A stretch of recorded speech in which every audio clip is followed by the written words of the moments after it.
We are now below the deadline, the financial and diamond district. Here there are more diamonds by the square foot than any part of the world, including the Transvaal.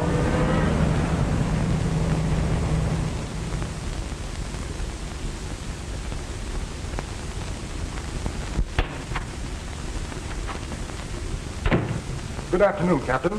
How are you, Peter? Oh, hello, Captain Simon. Hello, Molly. Mr. Abrams is expecting you.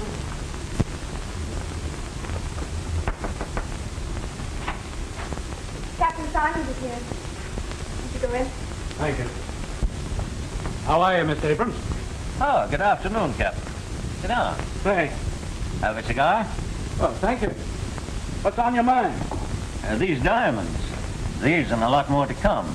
And, oh, pardon. This is Mr. Everly, Captain Simon. Mr. Everly? I'm glad to know you, Captain. Mr. Everly and I are negotiating a very large consignment of diamonds, and we thought that you should be warned about it. A wise precaution. Are you collecting the consignment here? Yes, they're for my firm in Chicago. But they're not to be shipped for nearly a week. Well, don't worry.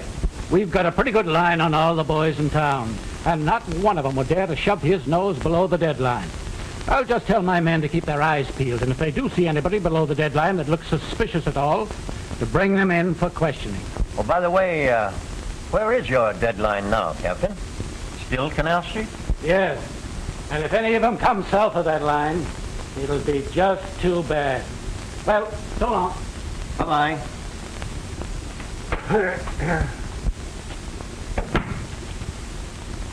Well, I know where to get a nice solitaire for you, Molly, as soon as you give Terry Mulvaney the gate. You'll be too old by that time, Captain Simon. Oh, you're never too old.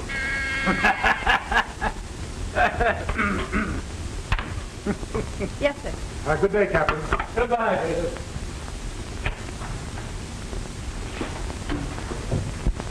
Oh, Miss Fitzgerald, would you mind working an hour or two later tonight? Certainly not, Mr. Abrams. Then as soon as you're through, bring in your notebook.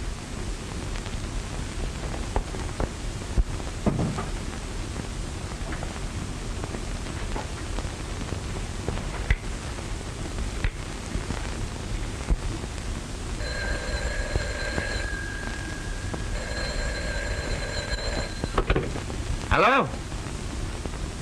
Hello, Molly, my darling. Terry, dear, I have to work late tonight, so don't wait for me. I'll have supper downtown. You can meet me near the subway entrance around 9. Sure, darling, I'll be there with me buttons all shine. Right.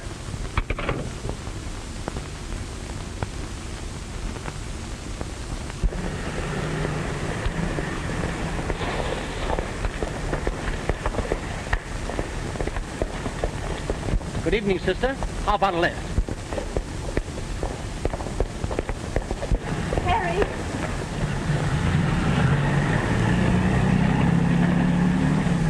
What's the matter, darling? Oh, just a would-be Casanova. And what's that? Oh, a fellow that thinks that offering a girl a lift is a driver's license. Is that so? I'll take care of him. Oh, don't you worry about a little thing like that. Do you think I'd exchange your homely face for anything in the world? No, wait a minute. What was that crack? It goes for me, too, darling.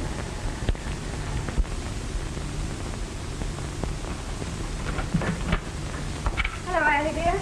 Well, good evening, Miss Tiverton. How are you this evening? Why do people always think it's polite to ask silly questions? Well, look who's here. Have you had your supper? Yes, thank you. Glass of milk and a sandwich, I suppose, standing up at some lunch counter. Oh, well, this rush will soon be over, and then I'll have my evenings to myself again. Would you like some tea, Terry? Uh-huh. I'll go fix some. Are you still here? I thought it was time for you to be going home instead of coming here visiting. Well, I suppose it is a little late for elderly people, but Molly and me won't mind if you want to go to bed. If you expect me to resent that, you're wrong. Why on earth don't you sit down? You've been on your feet all day, haven't you? I tell you, that I have. The poor dogs. Every time I make them walk, they get sore. And when are you going to get this advancement you're after? Well, the exams are in June, and by July you'll see me a full-fledged detective. Then crime will automatically cease, I suppose. Oh, no, not immediately. You see, there's the honeymoon first. Terry Mulvaney, if you don't make Molly the happiest wife in the world, you'll have me to answer to. Won't be for the want of trying. Molly needs a rest. That man Abrams works her too hard. Don't know what people want with diamonds anyway. Useless things. And yet if they can't buy them, they steal them. Oh, no, not much chance these days. Rot. Half the crimes in the world are never solved. Well, here, let me hold it for you. Well, at last I found a use for a policeman. Oh, I don't know. Molly found one. Did you ever try it? Are you two still bickering? Here, let me help you. Well,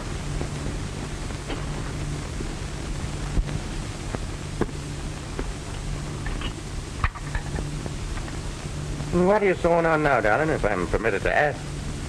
Pillow slip, Mr. Mulvaney, for that red head of yours. you'd think you two were married already. When I was a girl, no young lady would have said such a thing. Did you faint too, or was it swoon? I think you'd better confine yourself to questions of more importance.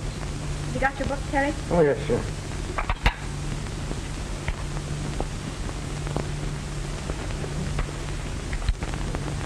When an officer takes a prisoner into custody, what is his duty? To search the prisoner for weapons and evidence, and conduct him directly to the station using every care to prevent his escape. Good. Under what circumstances is a policeman legally justified in using his pistol? What's that, correct? Under what circumstances is a policeman legally justified in using his pistol? And let me tell you, Flash, even if she wouldn't give me a tumble, that Fitzgerald Lane can have my role any time she gives me the come on. What's she got that the others don't have? Oh, boy. She's got everything. Hold on, Spike. We're not mixing pleasure with business. She didn't fall for you. So now we got to find out some other way when Abrams is going to ship those diamonds. Rocks fascinate you, don't they? How do you think I got the name Diamond Dutch? Chasing after fluffs? Maybe not. But I never saw you pass one up. Right. But when there's a job on hand, I don't play with fire. You never saw me get burned. Well, I'm getting penny burned right now. Here we are, all set to make the biggest haul that's ever been pulled. And all you can think about is some dame that you've never even seen. But I'm going to see her. Tomorrow, I think. And we better call the whole deal off. When you fall for a new fluff, I know what happened. So do I. But I can also defer the pleasure to an appropriate time. Don't worry, Dutch. I've seen him play a fish for months before she took the hook.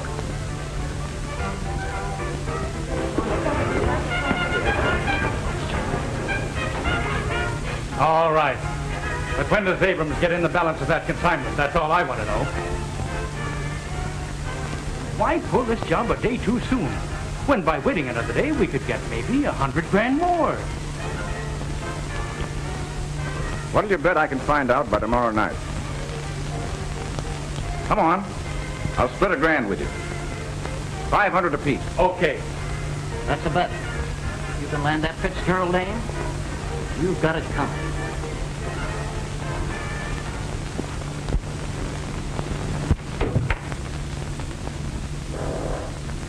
Mr. Ackroyd? Right, young lady. And you are Miss, Just Mr. Abrams' secretary. Will you wait a moment, please? With pleasure. I come to look for a diamond, and behold, I find the pearl. Careful. So many synthetic pearls on the market these days. Ah, but then I'm an excellent judge. Professional, I would think. On the contrary. Amateur in its literal sense. Mr. Abrams, Mr. Ackroyd to see you. Will you go in, please?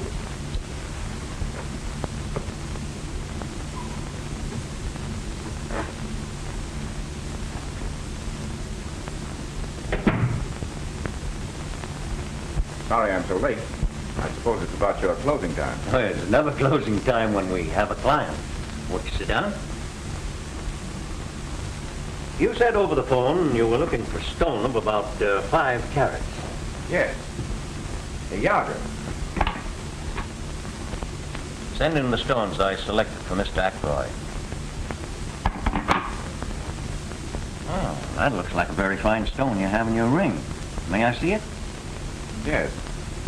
I picked that up in Hatton Garden.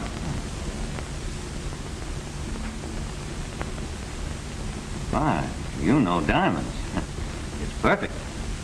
Can you match it? Well, you can judge for yourself.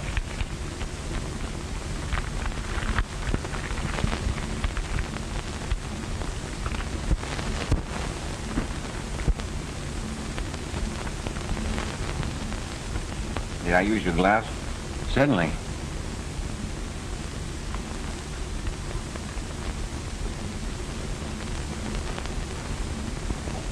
Aren't you going home, Molly? Doesn't look like it, does it? I had a date, too. Woman proposes, but business disposes. Well, I'll be glad to get home and dispose of that corned beef and cabbage that's waiting for me.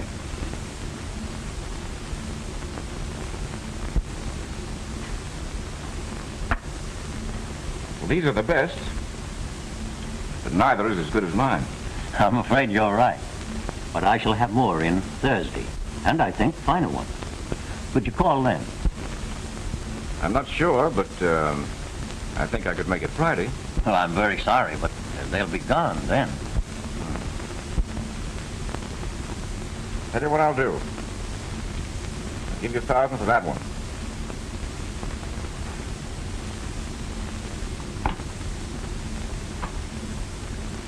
Miss Fitzgerald, make out a receipt for Mr. Ackroyd for $1,000.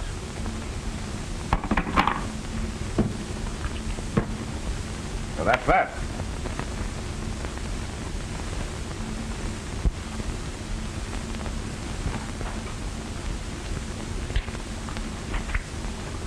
Here's your receipt, Mr. Ackroyd. Thank you. I'm sorry to have been the cause of keeping you so late, but perhaps I can drive you home. Well, I am rather late. Then why don't you let Mr. Ackroyd take you home? All right. Good night. Good night. Good night.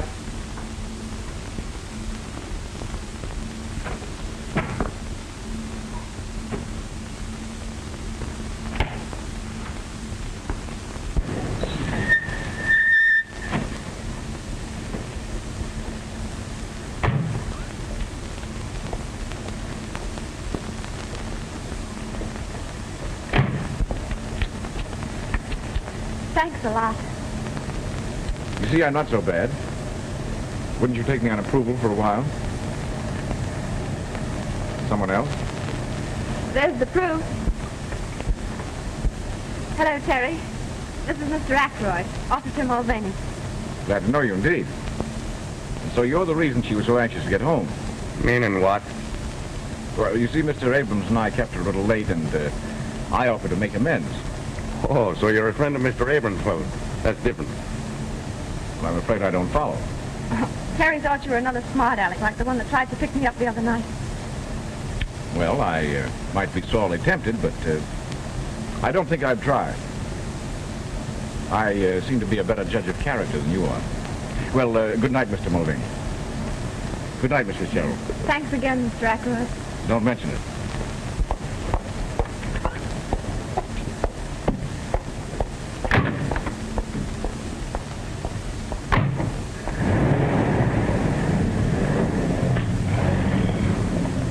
What's the matter? You don't seem to like the gentleman. I do not. Oh, Terry, you need never be jealous of me. As a matter of fact, I only accepted his offer so that I wouldn't keep you waiting. Well, who is he? All I know is that he just bought a diamond for $1,000.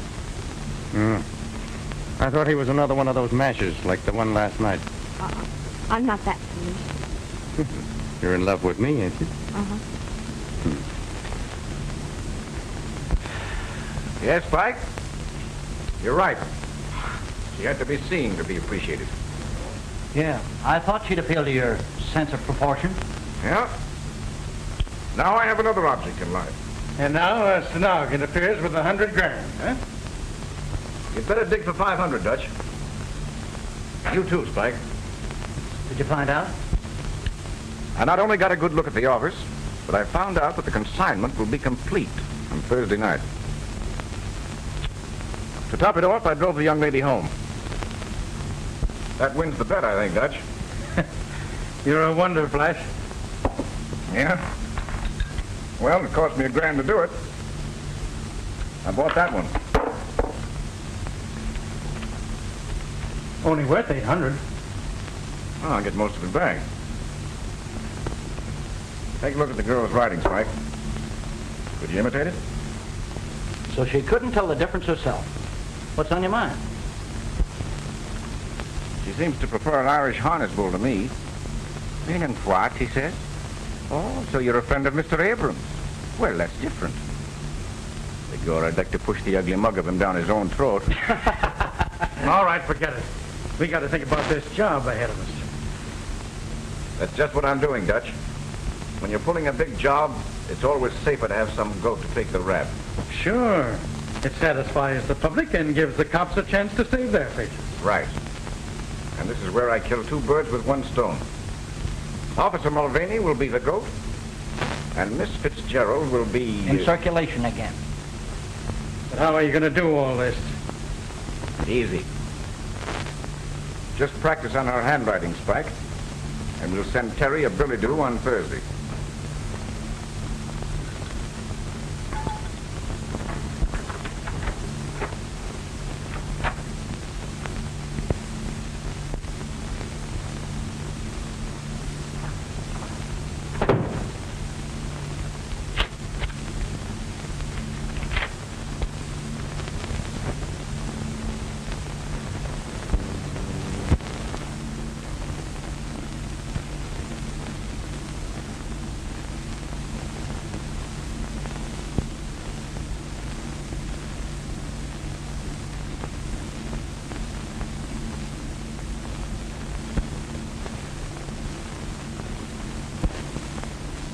Sure glad I'm not on duty down here every night. It's too quiet. Yeah, I'd rather be uptown myself. Hello, boys. Well, no pinch tonight, Palmer? Oh, I think the captain's crazy. There's no one below the deadline tonight.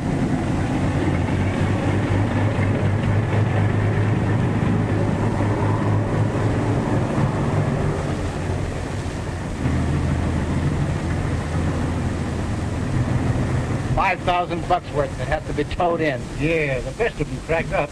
Give me my old flivver. It's never let me down yet. Touch wood. Better make the rounds again, boys. Okay, see you in jail. Right.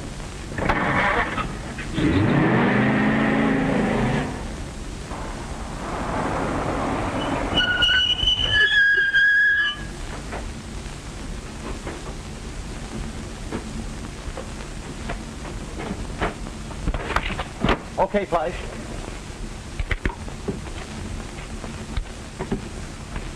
See anybody? Passed 3 bowls and they never give us a tumble. Let's get going then. All right. Hey, just a minute, buddy. Well, for crying out loud, what are you doing down here? Well, what's the matter with you, Bill? You got the jitteys? Who is it? Why, it's Bricktop Mulvaney from 14th Street. Yeah, and don't go be saying anything at the station about seeing me down here, or I'll wipe up the floor with you. Oh, you know me, Terry. Yes, I know all of yous.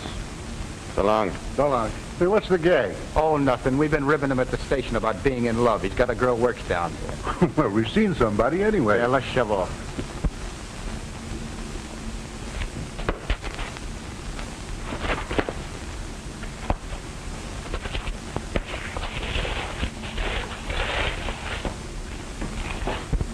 Number 47, Fishfield necklace. Check. Number 3. Miss Fitzgerald, call the express company now. Number 54, tray of 15 brooches. Check. Number 4. The line seems to be dead. What? Stick 'em up, all of you.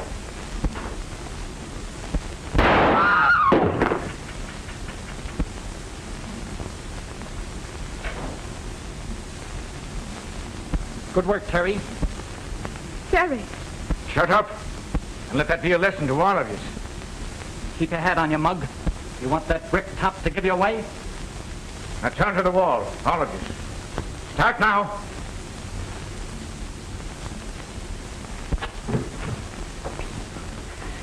Move over. Keep 'em up.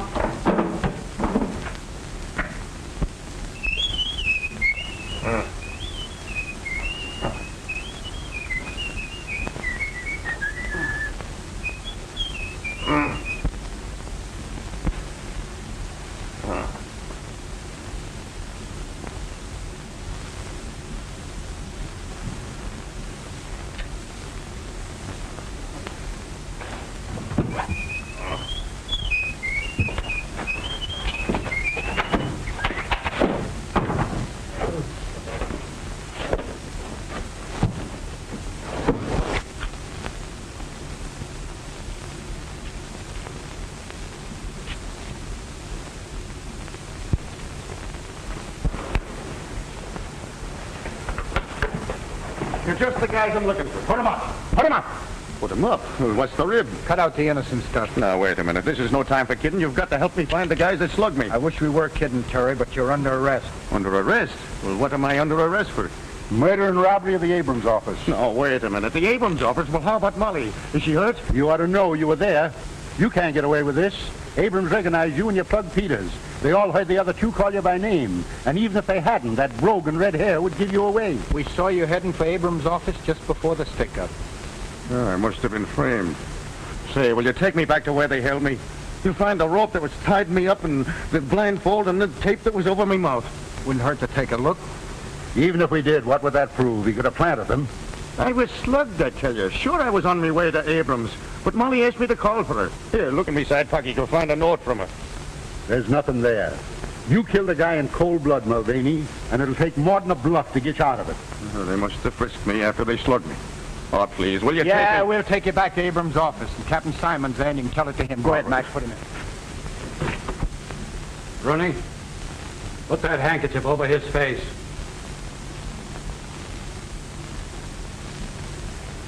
Now, we've got you, Mulvaney. You might just as well confess. But it couldn't be Terry. Well, naturally, you wouldn't admit it.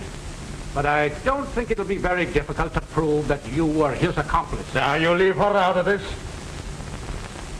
Mr. Abrams, is that the man who led the hold-up men? It is. Without a doubt, it is.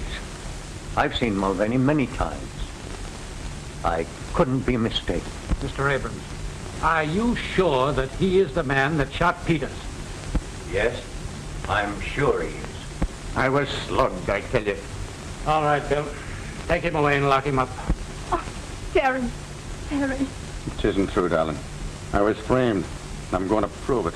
He's just putting on an act. Take him away. I have a few more questions that I want to ask you. Don't let them bully you, Molly, and don't you worry about me.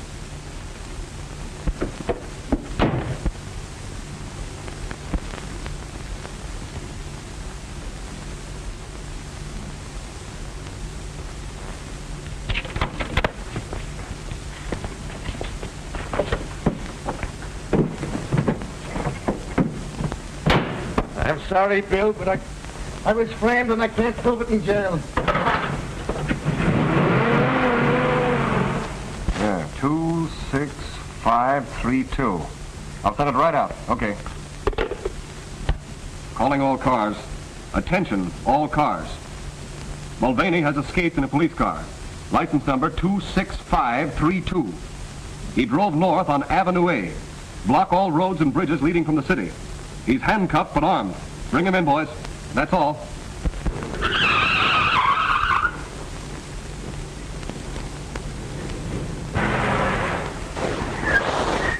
Yes, sir. What can I do for you? There's nothing to be scared of, buddy. You do what I tell you. I want you to cut these handcuffs off me. Yeah, but what'll they do to me for helping a prisoner escape? You're helping an innocent man, and you'll be glad of it one day. Come on, hurry up.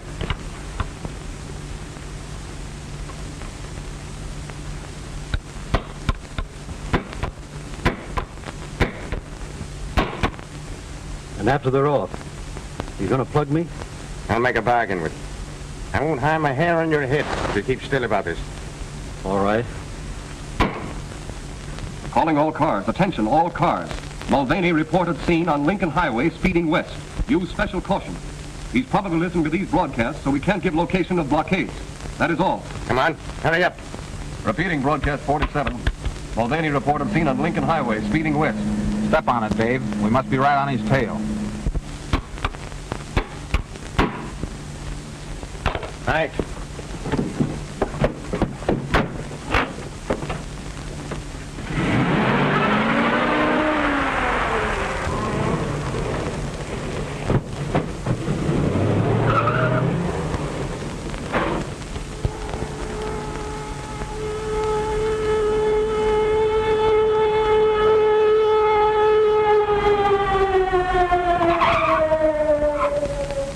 He just left. Mulvaney just left. He made me cut his handcuffs. He went in that direction.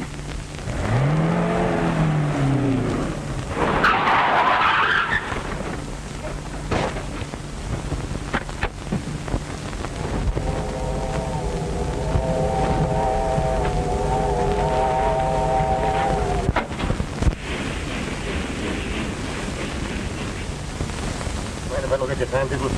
You belong in these parts? No, just business. What's the next stop?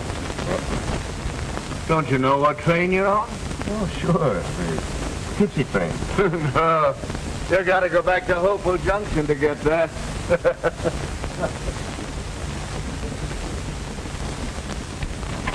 Where to, sir? Albany. 585. Change at Pine Plains and Chatham.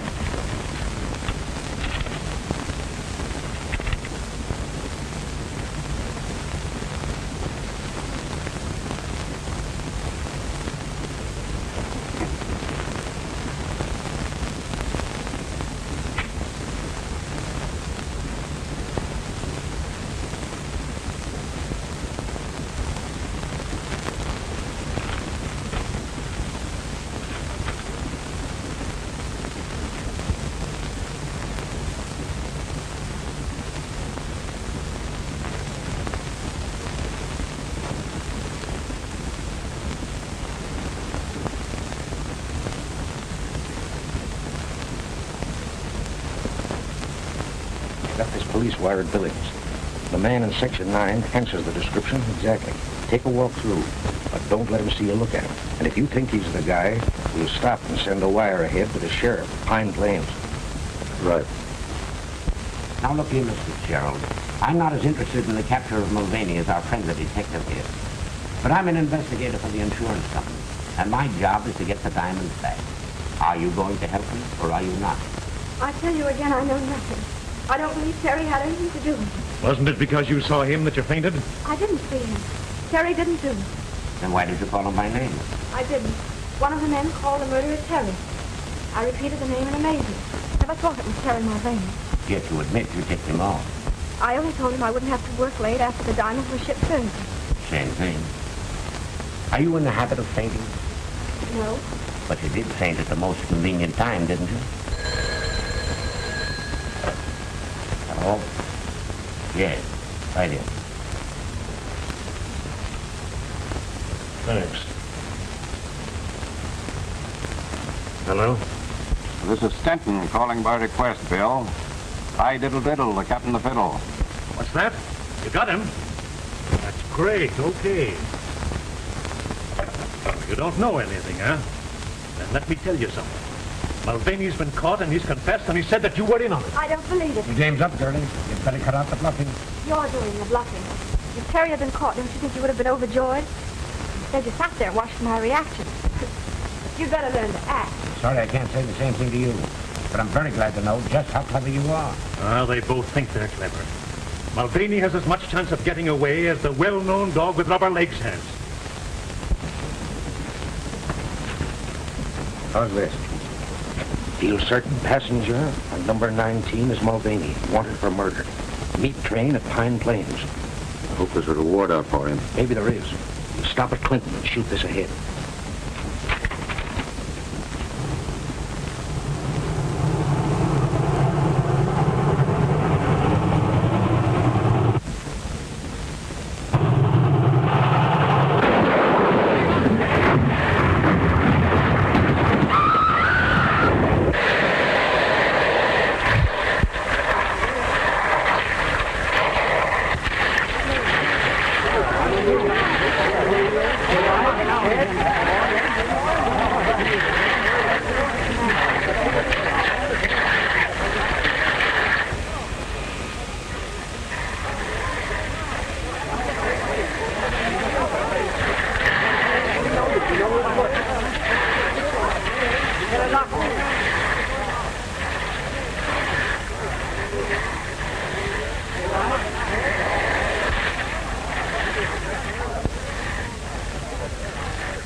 Here's another body, poor devil.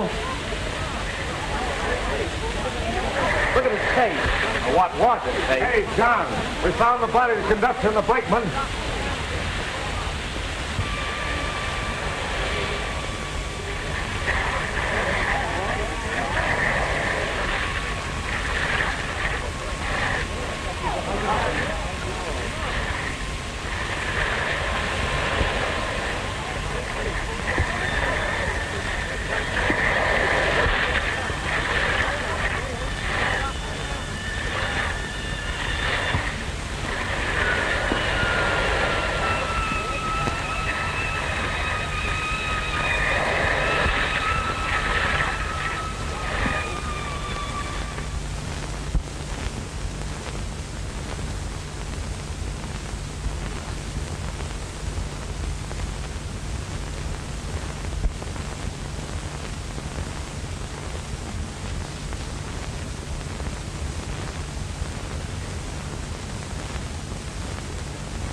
Well, who are you?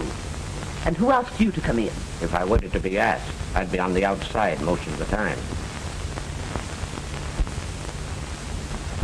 I see she's read the news. Are you one of the detectives? No such luck. Death did their work for them. I still have to find the diamonds. But you won't find them here. And I hope you'll have the decency to respect the poor girl's grief. I have the decency, ma'am, but I haven't got the time. Perhaps she'll talk now, more than she did last night.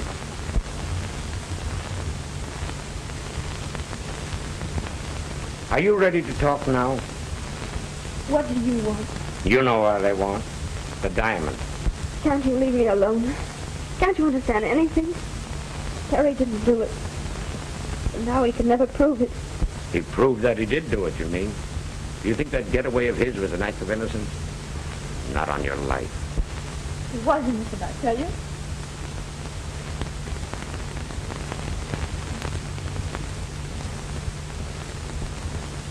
You expect to find the diamonds behind the pictures or under the carpet? Molly said she lived with her aunt. Are you Miss Tibbet? None of your business. I make a lot of things my business. In fact, I sometimes act like an old woman. Oh, no offense, madam. No offense. If you think you can get me angry that way, you're mistaken. And if you're through, there's the door. Who were Mulvaney's Confederates? He had no Confederates. He didn't do it. He didn't. Come on now, Molly. Terry's dead. See those guys that let him down and get all the gravy, do you? I don't know what you mean. You know what I mean. Those fellas that framed him. That's why they called him by his name.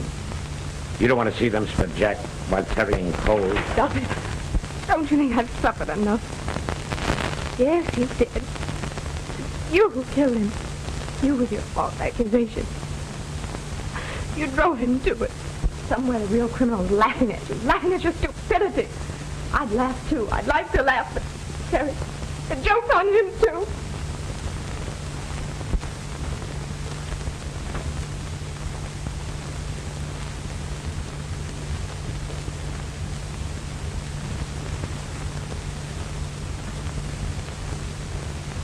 You think he can pull through?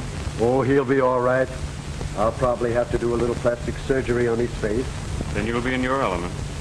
Well, it's always interesting to try to improve upon nature. Wonder who the beggar is. There's no identification on him. Well, we'll find out soon. He'll recover consciousness now that I've removed the pressure.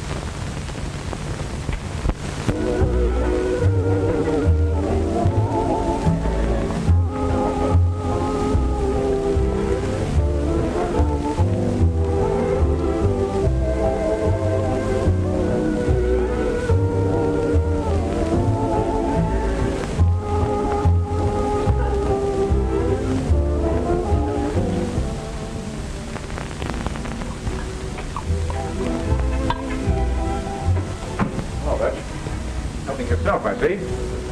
My long suit. You're telling me? Well, everything still seems to be under control. Sure. The Dicks haven't the ghost of an idea that was our job. They're still sure it was Mulvaney. But the cops are still watching every fence for the stones. Certainly. Why not? Every time there's a job full, the guys make the same mistake. They want to cash in right away. So they peddle the stuff while it's hot, and they're picked up. I tell you, Dutch, we have the right idea. Handle each job like a legitimate business. And don't expect any profits for the first year. And that's why we're still in business. And never even an entry on the blotter against us. Well, those Abram diamonds are staying under cover for a year. Okay with me. Now, I suppose you're going after the dame. Not yet, Dutch. I know women. And I know that Molly Fitzgerald is still thinking of Mulvaney as a martyred hero. Nurse tells me that you're feeling a little better. Do you think that you can answer a few questions? There was no identification in the remains of your clothes, so we don't even know your name. O'Malley. Ted O'Malley. Ted O'Malley.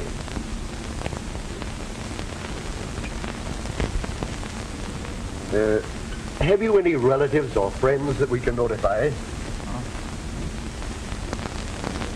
By the way, what kind of a nose did you have? I mean, I shall have to build up your nose from practically nothing. Couldn't you get me a photo to go by? I'm afraid he's a little too weak yet, Doctor. Oh, well, I'll give him a classical one.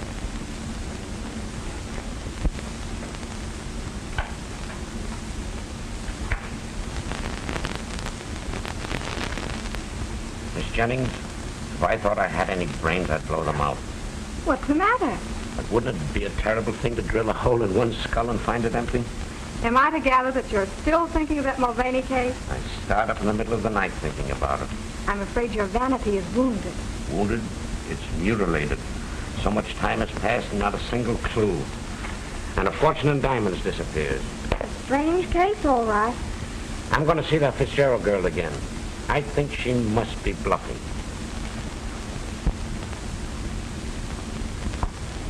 Where's your winter coat?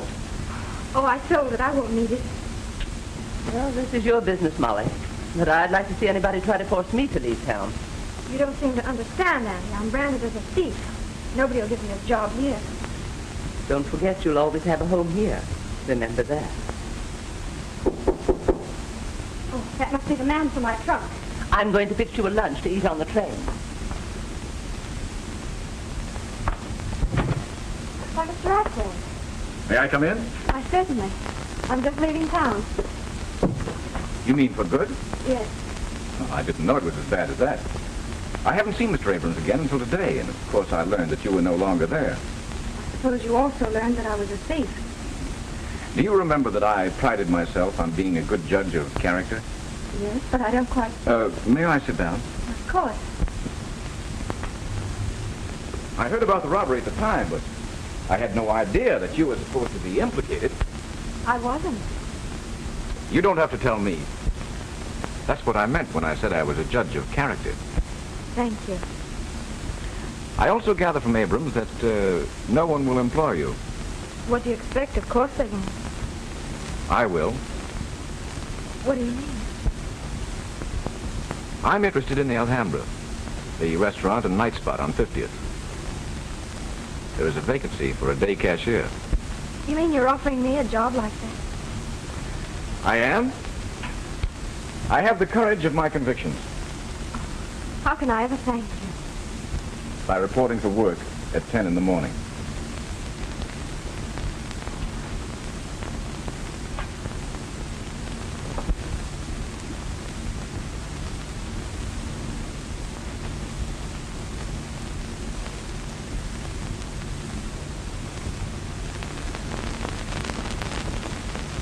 Yes, we can leave the bandages off now. Sure, Doc, and that won't make me mad.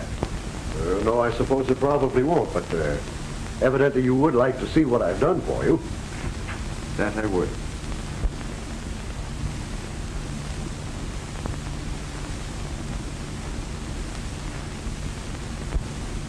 Well, O'Malley, how have I done? Hey! Don't break all my fingers. Well, Doc, that's exactly how I feel. And I doubt very much whether I'll ever be able to again. But evidently you approve. Tell me, is it as good as the original? Well, Doc, I think it's a bit improvement. And if it wasn't for me head, I wouldn't even know myself. Well, you know, you really could dye that and have a little joke with your friends. Huh? Oh, yes. It would be a joke, wouldn't it? Well, I'm really glad that you're pleased. And the railroad company will be, too. You'll probably let them down easier. What do you mean? Why, the insurance adjuster has been here several different times. They offer to settle with you for $2,000 in cash and all your hospital bills. $2,000? Yes, and you won't have to go to court and give half of it away to some attorney. $2,000? Well, that would come in handy. Why, yes, of course it would. Incidentally, here's the check that the insurance adjuster left and also his form of a release. You can sign that if you care to. It's entirely up to you. Doc, I wonder if I could have that in cash. Why, I suppose so. Just endorse the check and I'm quite sure they'll cash it.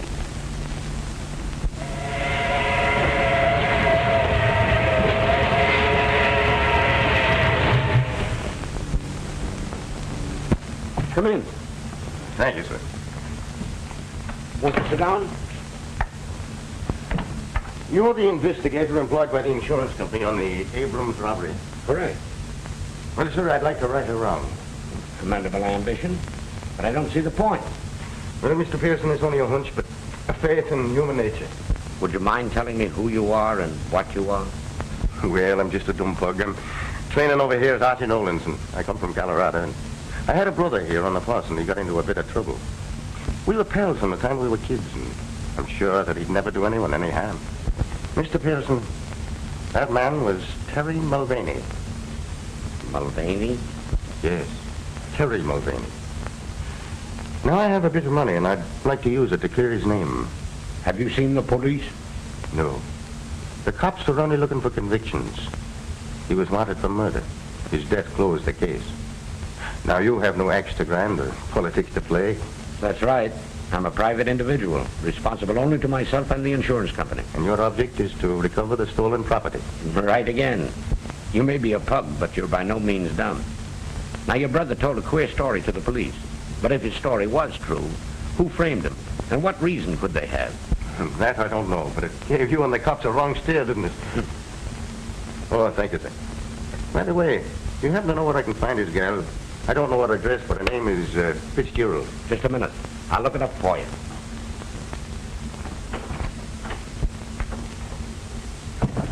Miss Jennings, get the Mulvaney file. Quick, the fingerprint record.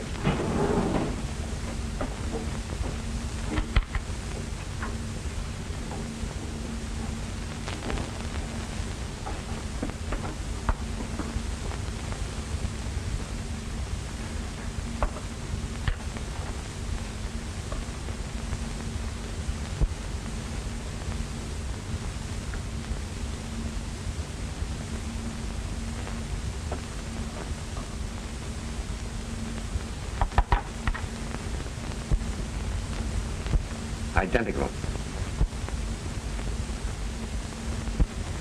He's our man.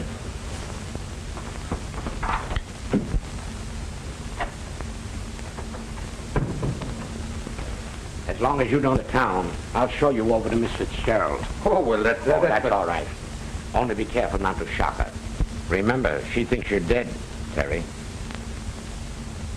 How did you know? Because your yarn sounded phony. I watched you closely and decided that your hair might have been dyed. So I proceeded to get your fingerprints in my cigarette case, and they compared exactly with the ones found on the stolen police car. To think I wanted to be a detective. You're doing all right. We're going to work together on this case.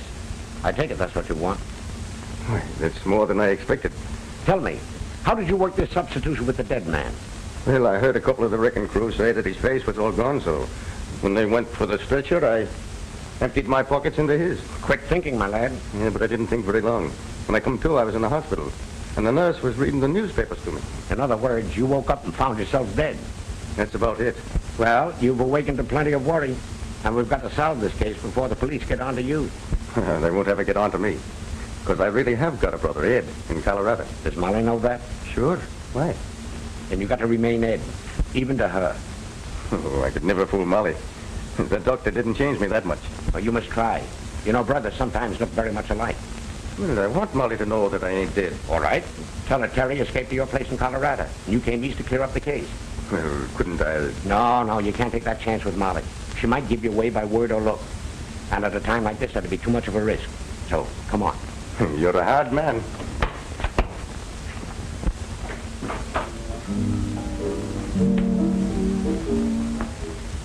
We saw Pearson outside talking to a guy. Pearson? Oh, the insurance company sleuth. Forget it. What'd you find out? Well, we can get rid of a few grand's worth. It's safe enough now. You don't think Pearson means anything? Not a thing. He used to park on Molly's trail, but he's given that up. And I still claim you shouldn't have given that dame a job here. Why? Well, Fluffs have brought down bigger guys than you, Fred. Oh, forget it. Pour yourself a drink.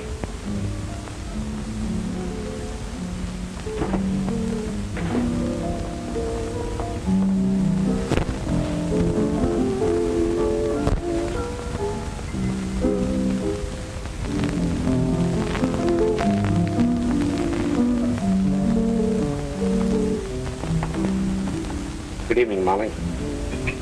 Why are you still out? Now that I've got a job again, can't you leave me alone? Please don't get me fired. Oh, don't worry about that. I just wanted you to meet a friend of mine. This gentleman here has convinced me that Mulvaney was innocent.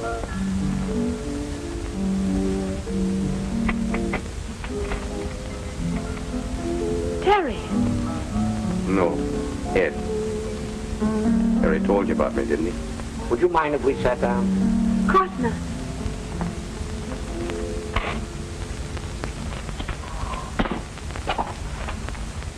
Yes, Terry did tell me about you, but you might be his twin. No, is that nice? Here I thought I was much better looking. You talk like him, too. Of course, your hair is darker and your nose is different, but if Terry weren't dead... He's not dead, Molly. He escaped from the train wreck. He's not dead? Are you sure? Have you seen him? Yes. He's at my place in Colorado. Is he well? As well as I am, and I never felt better in my life. Now, if you'll dance with me, I'll tell you all about him. Oh, I'm far too happy to dance in this jam. I want to tell Auntie. Can we all go home and you can tell me on the way? Now, wait a minute. How about your supper? Oh, I'm far too happy to eat. Come on, Mr. Pearson. No, you two run along. I'll stay here. Hey, boss. Pearson and that ape we saw him with outside was talking to Molly. She's acting up like a 2-year-old.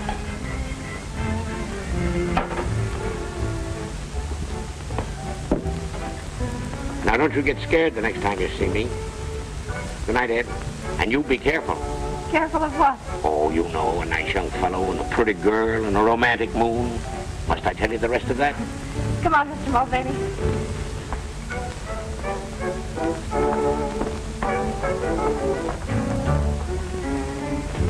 Boss, looks like you've been asleep at the switch.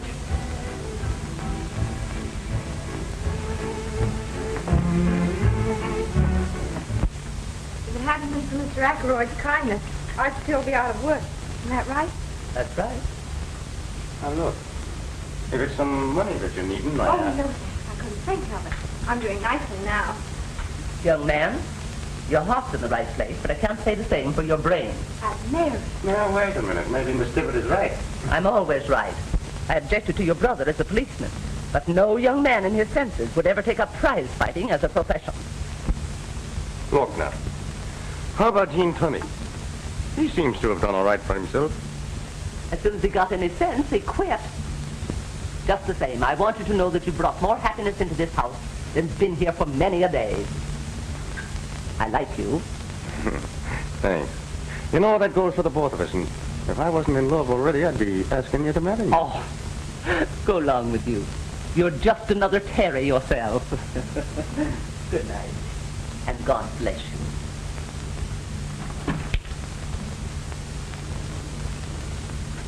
Well, I guess I'd better be going, too. Oh, no.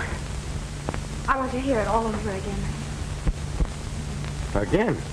Oh, my dear child, I told you in the taxi, and I told you in the park, and I'm just after telling your Aunt Mary here. I know, you're a darling. I didn't mean to say that. Well, what's wrong with calling me a darling?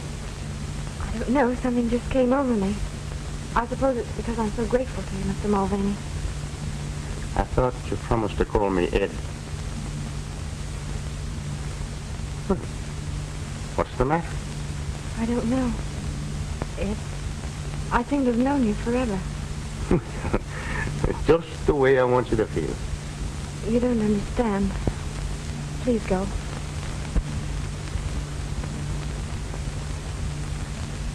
I'm sorry. Will you forgive me? For what?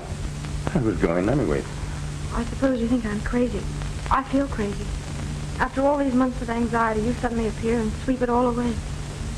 I want you to know how happy you've made me, and how grateful I am to you.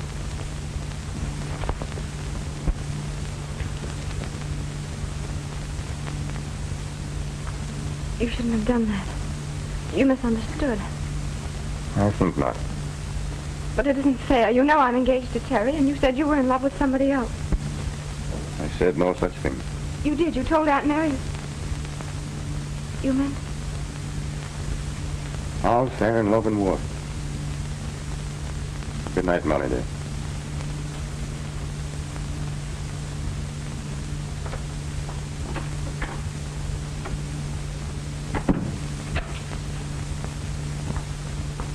begun. Oh, Aunt Mary, what'll I do? What's the matter, Molly? Oh, I know it's terrible, but his voice, his mannerisms. I felt sure it... Sure of what? He was Terry. Don't be crazy. They're almost dead ringers, it's true. But Terry wouldn't dare show his face around here. There.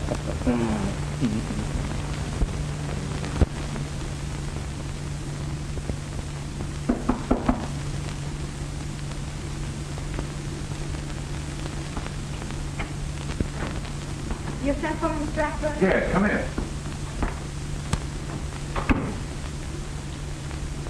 Sit down, Molly. Want to have a talk with you. Cigarette? No, thank you. You have a good time last night? Yes, I heard some splendid news. Why do you ask? Well, I happened to see you go out with, Mr. Mulvaney? Mulvaney. Yes, he's a pugilist. Oh, a fighter, eh? Well, I never heard of him. He's Terry's brother from Colorado. He's training with Artie Nolan now. So if it isn't one Mulvaney, it's another. Why do you say that? Look, I've been pretty nice to you, haven't I? I've left you alone and never bothered you. Waiting until you got that crook Mulvaney out of your mind. Now, don't interrupt. I'll do the talking. I wasn't going to say anything until you got rid of the blues. And now, when I see you're happy for the first time, it's with another guy. Don't I deserve a better deal than that? I'm sorry. I'd no idea you felt that way. Listen, you're not as dumb as that. Why do you think I gave you a job here when everybody else thought you were a crook? Mr. Pearson doesn't think so now. Listen, Molly. The cops have been on this case for months now, and there aren't any clues. If you think that he'll ever be proved innocent, you've got another thing coming. Even if he were, what's the matter with me? Don't you think I'm a better catch than an Irish harness bull with a brogue as thick as a shillelagh? Now, me darling, it's time you got wise to yourself and started being nice to the fine gentleman that's been nice to you. Wait a minute. Sorry, Flash. Well, I shall appeal to your reason at a more convenient time.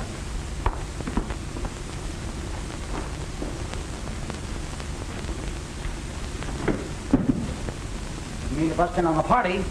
What about the stuff? Dutcher's got a deal to unload the whole lot, and the guy's waiting. I think we'd better wait. Molly was just telling me that Pearson is off the Mulvaney angle. What do you mean, off the Mulvaney angle?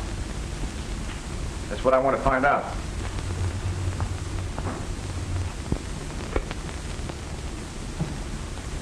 Send Al up here at once.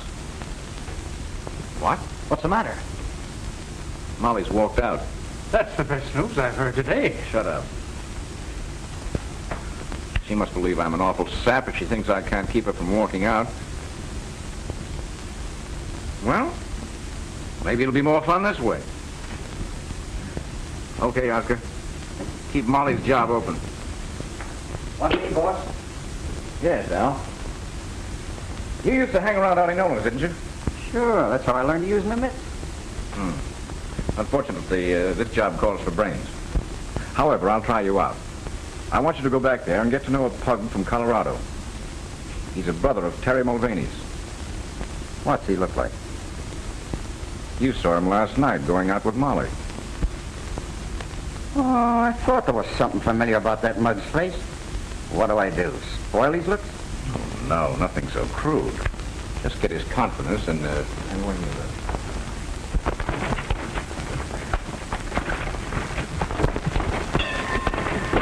All right, Ed, you're shaping up fine. Now, let's call it a day. Thanks, Artie.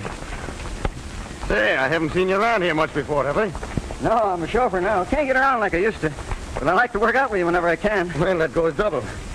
Let's make it often, huh? Okay. Well, I have to be on my way as soon as I hit the showers. How do you feel? Sure, and I'm feeling fine. There's nothing like a good workout in the shower. Yeah, I'm going to get with you again. Or maybe some night when we have the car, we'll go places. Well, I'm not much for that night stuff.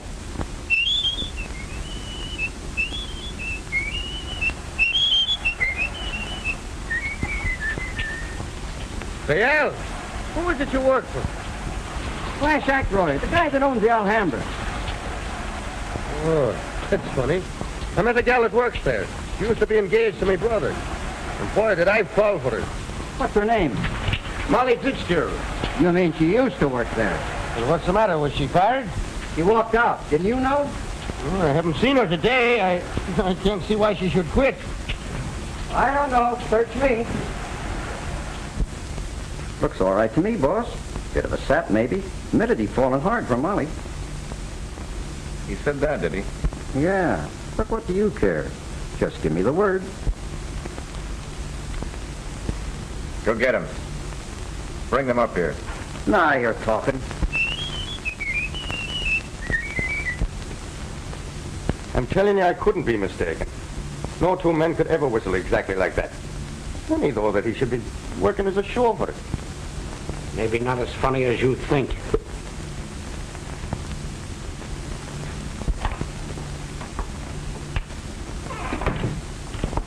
I just got your message, Ed. Oh, you're not mad at me after all, eh? I mean, for... Excuse me? For kissing you last night. Are you going to learn to love me? That's not fair to me or to Terry. I told you before that all's fair in love and war. Repeating it doesn't make it so. Molly, sit down. I want to talk to you.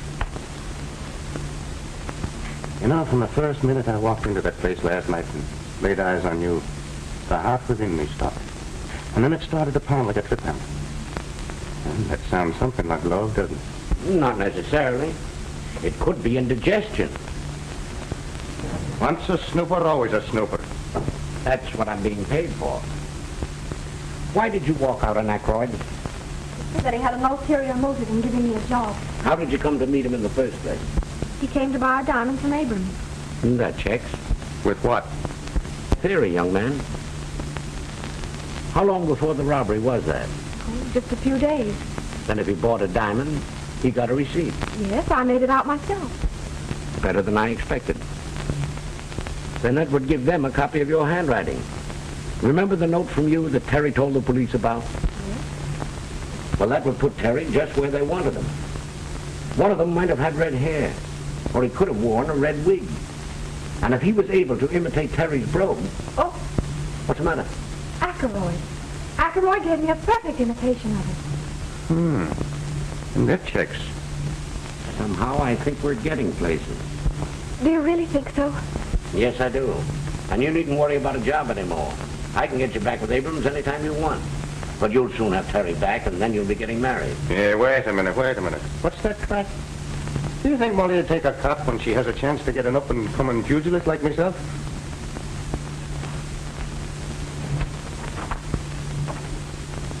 Oh, maybe I shouldn't have said that. The poor kid, she don't know whether it's Terry or Ed she loves. Leave it to me.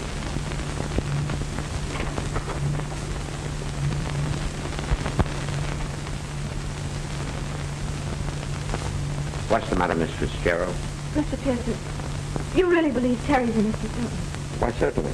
Why do you ask? Because I don't know whether I should tell even you, but that's Terry. What are you talking about? That's Terry Mulvaney, not his brother Ed. I wondered why I was so attracted to him. I thought it was his voice, but his eyes were the same, too. Go on. It was when he cupped his hand to his ear and said, "What's that crack?" Then I knew for certain. I tell you, Terry's come back from where I don't know, but I'm afraid. There's nothing to be afraid of. Terry didn't come back from the dead. He came back from the hospital. I've known it all along. Then I've been the goat. I'm going to give him a piece of my mind. Oh, just a moment. It was all my fault. I insisted. I was afraid that, try as you might, you would give him away. He had no right to make love to me. Who had a better right? Nevertheless, you wait. Don't you tell him.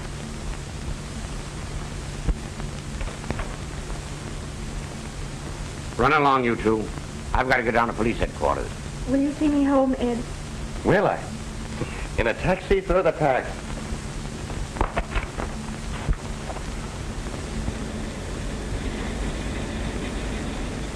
Ed, there's something I must tell you, and it may relieve your mind. Well, my darling, you go right ahead and tell me. I've been true to Terry all this time, even though Auntie and everybody said I was a fool. They did. Yes, and it wasn't until he disappeared that I found out what a wretch he really was. Well, that couldn't be so. It's a pack of lies, I tell you. No, the truth, all right. Well, just show me one black eye that would ever say a thing against me. Well, against me brother. I can show you a dozen. People who bribed him. Girls he wronged. Boy, it's lies, I tell you. It's lies. Well, now tell me what you're laughing at. Terry Mulvaney, alias Brother Ed. Terry Nah, Terry. You're lying to me.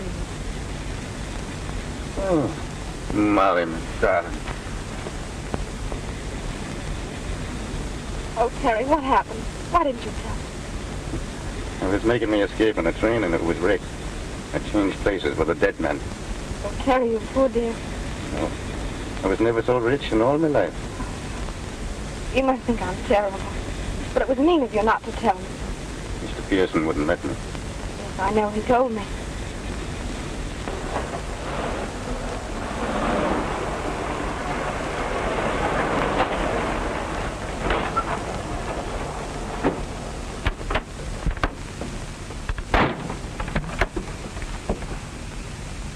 Hey, now, wait a minute. This ain't the place I told you to go. Right. But it's the place you're going.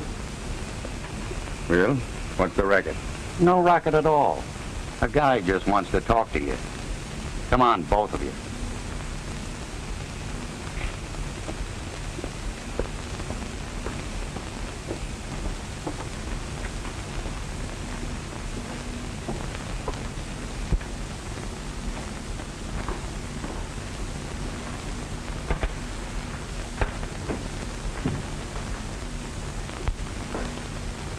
So here you are. Well, what do you want? Just this. I don't stand for anybody muscling in on my territory. Meaning Miss Fitzgerald? You guessed it, Mulvaney. You flatter yourself, don't you? My advice to you is to get out of town tonight. Because if you're here in the morning, you'll be in the morgue, see? As for you, Miss Fitzgerald, you'd better come back to work. If you don't, there'll be a shortage discovered in your accounts. And that, after being mixed up in a diamond robbery, would be just too bad. Just a minute. Throw him out. If he gets noisy, well, you know what to do. But, boss, this guy isn't Ed Mulvaney. What do you mean? I heard him in the cab saying that he had changed places with a dead man. His real name is Terry Mulvaney. That it is. What about it? You're wanted for murder. What are you doing back in town? Looking for the guy that framed me. Still sticking to that story. Who do you suspect now? Who do you think? Got the car handy, Al? Sure, boss. See them home.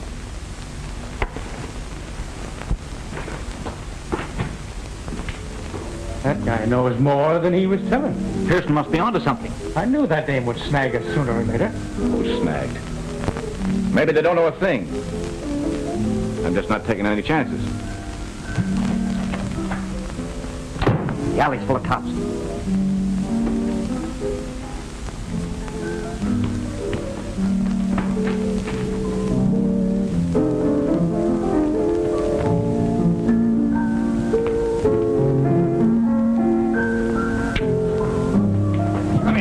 Wait a minute, what's the idea?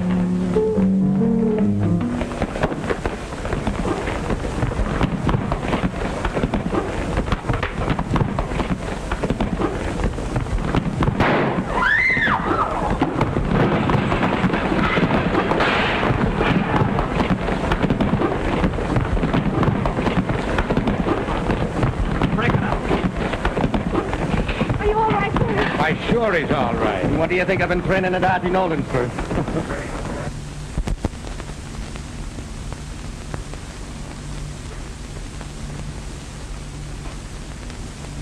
Everything checks. Give Terry all the credit for recovering those, Mr. Abrams. Harry, you always wanted to be a detective, didn't you? That I did, sir. Well, the chief says you are. Maybe you could use this. Solitaire. I think you'd much rather have a wedding ring. You can have them both on the house.